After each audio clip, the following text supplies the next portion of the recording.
Hello, everyone, and welcome to the Sports Burd podcast. We're back with another edition, and Tuesday we went over waiver picks, and today we are going to go over college football picks for this weekend, Saturday specifically, October 3rd, 2020. Really looking forward to it. We got another stacked slate this weekend. Slowly we're getting almost a full slate back. First you had the ACC, then you had the Big 12, then you had the SEC, and soon enough, within a month probably, we will be getting back the Big 10, the Mountain West, and the Pac-12. So that's going to be really great to see when we have, stacked slates every single Saturday. It's going to feel exactly like normal, other than the fans won't be there. I will not be tailgating for Penn State games like I normally am, but really, really looking forward to some great college football this weekend, and let's get right into it. I'm going to be doing this every Friday, releasing my spread picks, and then right at the end, I'll have a long shot parlay for the weekend, so I'm really excited to release that as well. And in addition, I will be releasing every Friday a written version of this, where I, basically give a written description of each game instead of doing it on video. I figure I put both out there. Some people prefer written content, some people prefer video content, but really looking forward to all this, and let's get started. The first game I'm picking for tomorrow is the Alabama Crimson Tide versus Texas A&M Aggies. You got to absolutely love this game. It's one of two ranked matchups. If you said to me, what does CBS college football sound like? Alabama, Texas A&M would probably be one of my first choices. I'm thinking in my mind, I'm hearing the CBS music, the 3:30 start. You got to absolutely love it. You got to love it. And, this is one of two ranked matchups tomorrow. We have Alabama's number 2 against Texas A&M number 13 in the country right now, AP poll. And the other ranked matchup we have is Georgia-Auburn, which I'm not going to talk about today because I'm not picking that game, but that should be a great game tomorrow night. Really excited for that one as well. But getting into this game here, Nick Saban and the Tide, they screwed me last week. I had them favored by almost 4 touchdowns, 27.5 against Missouri last week. It was looking great as they had a 35-3 lead, midway through the third quarter, but they let up a bunch of garbage time scores. They pulled their starting quarterback, Mac Jones. I end up losing that bet. So, okay, but, playing against Missouri on the road, limited fans, that's kind of a game that could lull you to sleep, and I do not think that they will be lulled to sleep by Texas A&M. They're going to look to, impress the committee in this one. It's a ranked game. They're going to try to, run up that score a little bit. And I expect them to be able to do just that against Texas A&M. Texas A&M is not a very impressive team. They are coming off only a 17-12 win against one of the worst teams in the SEC in Vanderbilt. Kellen Mond, he's a senior already. He's been there for what feels like forever. And since his sophomore year, he has not really improved at all. This Texas A&M team under Jimbo Fisher, they've kind of just been stuck in that position where they're good, but they're not great at all. Last year, they went 7-5 in the regular season, and the year before that, in 2018, they went 8-4 in the regular season. So this Texas A&M team is really not that good, and they're playing an Alabama team that is normal Alabama. I love Mac Jones. He had a really, really solid game last week, completed 18 of his 24 passes for 249 yards and 2 touchdowns before eventually getting pulled for true freshman 5-star quarterback Bryce Young. But, just in addition, it's the skill position players that Bama has that makes them so impressive as well. You have running back Najee Harris, who's arguably the best running back in the country. I believe he had 3 touchdowns last week. And then you have that duo of Jalen Waddle and Devonta Smith, 2 future first-round NFL draft picks. Last year, the score of this game between Bama and Texas A&M was 47-28 Alabama.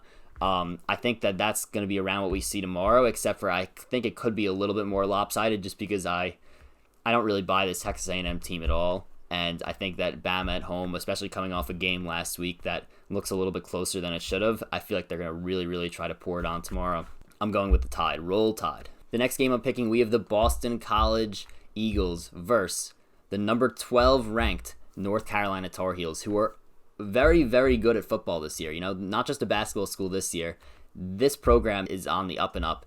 And you know what? They have all the tools to get it done and compete in the ACC. I mean, they really do. They were one of my teams that I, absolutely loved going to this year. A lot of people were really high on them, and I do expect, Miami looks really good right now, but I think UNC could give Miami a run for their money for the second best team in the ACC. I mean, they're going to have to prove it. They've only played 1 game compared to Miami, who's played 3 now.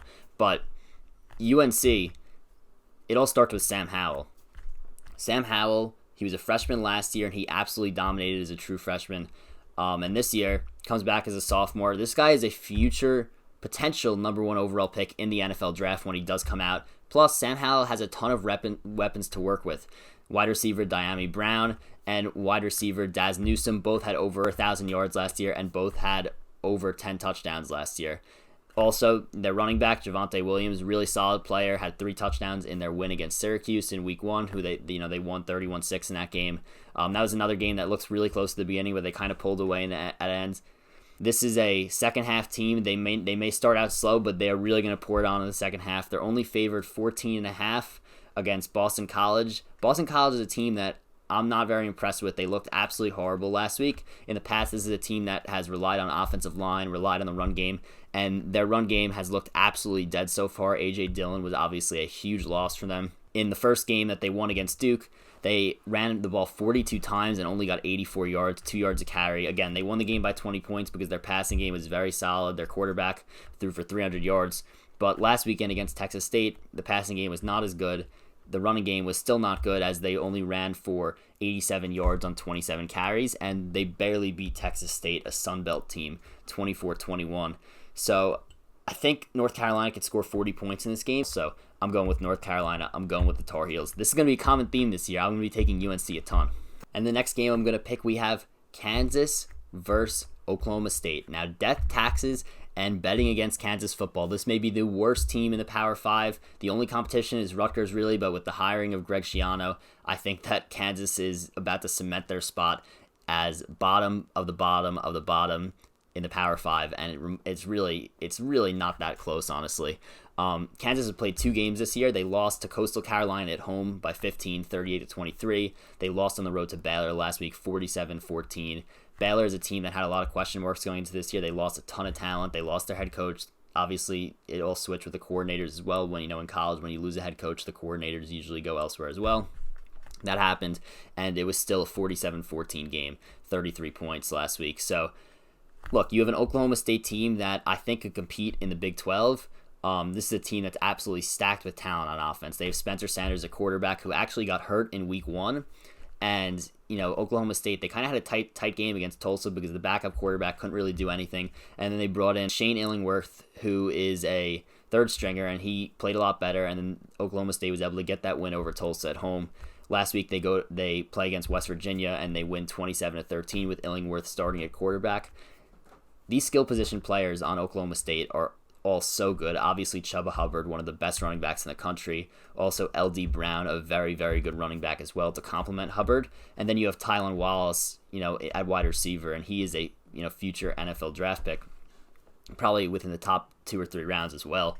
And this Oklahoma State team, if they get Spencer Sanders back, which apparently may happen tomorrow, this is going to be an absolute blowout, and 23 points is going to look like a joke in the end of the day. Now, if Illingworth is a quarterback, I still think Oklahoma State could cover. It's going to be a little bit harder, but in college they have no injury reports. You don't really have a way of knowing if Sanders is going to play. The reason I'm taking this game is because I think I trust Oklahoma State to cover this game, even if Sanders is out. That's how bad I think Kansas is, and that's how good Oklahoma State's skill players are. So we're going with the Cowboys minus 23 here. The next game I'm going to pick, we have the Oklahoma Sooners that are playing at the Iowa State Cyclones tomorrow night. Primetime matchup there in Ames, Iowa. But look, Oklahoma, I bet on them last week. It looked good for a little bit, and then what an absolute collapse from the Sooners. One that we just don't normally see from a team that's that good. They held a 34-14 lead against Kansas State at home in the third quarter. Kansas State scores 24 unanswered points, ends up winning the game 38-35. A collapse unlike any that we've seen I should say we see it in college football all the time, but Oklahoma, they don't normally do this stuff. They don't normally go on a long stretch of time where they don't score, and that's what they did last game. Spencer Rattler, who was a top recruit, is probably going to end up being one of the best quarterbacks in the country. He was rattled last week. Pun intended, no pun intended, whatever you want to say. He was rattled last week, threw 3 interceptions in that game. I mean, he did throw 4 touchdowns, but at the end of that game, second half, he really didn't look like he kind of just choked under the pressure, through 3 interceptions, and the Sooners defense was completely non-existent. Kansas State was getting whatever they wanted. However, they're only favored 7.5 going to Iowa State tomorrow night, and that is blatant disrespect to the Sooners and overreaction if I've ever seen it. We know that Kansas State gave Oklahoma trouble last year. They actually beat them. Kansas State last year also. So look, Oklahoma has one or two of these slip ups every single year. Like that's just the way that program is. They're gonna have that. It just so happened that this happened in the first game of the year, and I trust this team to bounce back a ton. And it's not like Iowa State has been impressive at all. They lost 31-14 in week 1 against Louisiana, a Sun Belt team at home. Like, you don't think that if Louisiana did that against Iowa State in week 1, you don't think that Oklahoma could do that, if not better? I think that they're going to easily cover the 7.5 point spread. I mean, they have a lot to prove now. They lost their first game, their first real game, I should say. They played Missouri State and blew them out, but Missouri State was a 1-win FCS team. So Oklahoma has a ton to prove right now. Lincoln Riley has a ton to prove. Spencer Rattler has a ton to prove. And these skill position players are really, really good. You got Seth McGowan at running back, Charleston Rambo at wide receiver. This team could score 42 plus tomorrow, and I expect them to score 40 a ton this year. The thing is that can they stop Iowa State from scoring 30 plus themselves? And the truth of the matter here is that Brock Purdy, who is supposed to be a top quarterback going into this year's class, not like top, but like a mid-round draftable guy, he's played pretty awful so far. He had one of the worst pick sixes I've ever seen last week. If you haven't seen it, look it up. Brock Purdy pick six last week. Basically got sacked and threw the ball backwards. It was caught by a TCU and walked in for a pick six. I don't trust this Iowa State offense to keep up with Oklahoma's. I think the 7.5 point spread, if Oklahoma was ever to hold on to the game last week, I think the spread ends up being closer to 14, if not higher. I really like Oklahoma to win this one big. This is one of my favorite picks of the week by far. Now looking at the next game, we have number 16, Mississippi State, hosting the Arkansas Razorbacks tomorrow night, 7:30 game.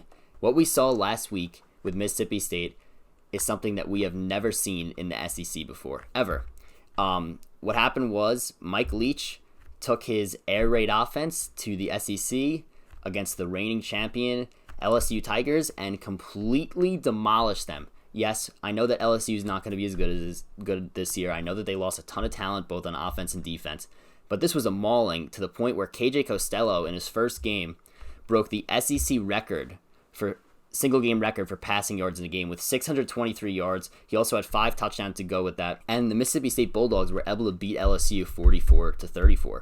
Now, looking at Arkansas, you have a team that played Georgia tough in the first half when DeJuan Mathis was a quarterback for Georgia. And Arkansas led 7-5 at half. But once Georgia switched their quarterback, they put in Stetson Bennett. And then there was just an absolute barrage of points in the second half. I took Georgia on the spread. There was an amazing cover in the second half by them. And Georgia ends up winning the game 37-10. Looks like the score that it was kind of supposed to be at the very beginning of the game, even though the first half went horrible for them. Arkansas's offense is completely inept. Felipe Franks is their quarterback. He looked pretty bad last week. He had 2 interceptions. And the spread, I'm kind of shocked that at home, Mississippi State is only favored by 17 here. I don't trust Arkansas to score. And like we saw last week, I think that Mississippi State could score 40 plus. I mean, they could. We saw it last week. They may drop 40-50 tomorrow night. And I don't really trust Arkansas to score more than 20. And that might be highballing it. So going with Mississippi State, going with Mike Leach, this air raid offense looks crazy in the SEC right now. All right, so my long shot of the week. Every week, I'm going to do a underdog money line parlay, complete long shot. I don't expect it to hit a lot. But, with the odds that we're getting, if it hits, a few times throughout the season, that would be great return. So with this parlay is 2 teams, both underdogs, both money lines. The first one, we're going to take Ole Miss on the road at Kentucky. And the second one, we're going to take TCU on the road against Texas. Now, Ole Miss is at the line I got it at the time. Ole Miss is plus 190. TCU is plus 315. Combine those together, money line parlay, and you have an 11-1 parlay. So if you were to throw $10 on it, you would win $110 if it hits. Looking into these matchups here, you have Ole Miss, who they looked kind of impressive on offense at some points last week. Matt Corral, their quarterback, he was very, very good. 395 yards, 3 touchdowns last week against a very good Florida team. I'm basically trusting Ole Miss to score enough points to beat Kentucky, a team that doesn't score a lot. Like Kentucky, they're just, the last few years they've been a solid football team. They kind of grind it out on defense, and that's how they win football games. They don't score a ton of points, so I'm basically just betting on Ole Miss to have another great offensive game that's going to score enough points to the point where Kentucky will not be able to keep up. I like that a lot. Now, obviously, TCU is the more of the long shot pick here. They're playing Texas on the road, but Texas looked horrible last week. They should have lost the game last week against Texas Tech, a team that almost lost to Houston Baptist earlier in the season. This game went into overtime. Texas ends up winning 63-56 in an absolute shootout. Texas was down 2 scores with like 2 minutes left. They scored, they got an onside kick, and they end up forcing overtime where they beat Texas Tech. Now, I think we're going to have another shootout tomorrow. TCU's offense against Iowa State looks pretty good last week. Even though they lost by 3, they put up 34 points. And I think we're going to get another shootout. And anything could happen in a Big 12 shootout. This is going to be a really weird conference all year. And in a Big 12 shootout, like we're going to see tomorrow, I'll take a long shot on a parlay on a TCU team at plus 315. So combine those together and you have your 11-1 long shot parlay tomorrow. Ole Miss money line, TCU money line, and there are our college football picks for the week, Saturday, October 3rd, 2020. Really excited to see how the card does. If this helps you out, feel free to tweet at me, feel free to DM me. I'll be happy to talk college football with anybody. I'll be happy to talk gambling with anybody. If you haven't already, subscribe to this YouTube channel. Smash that like button. It really helps me out a lot. And I'm looking forward to the slate tomorrow. That's what I got to say. So goodbye and good luck to everybody gambling tomorrow.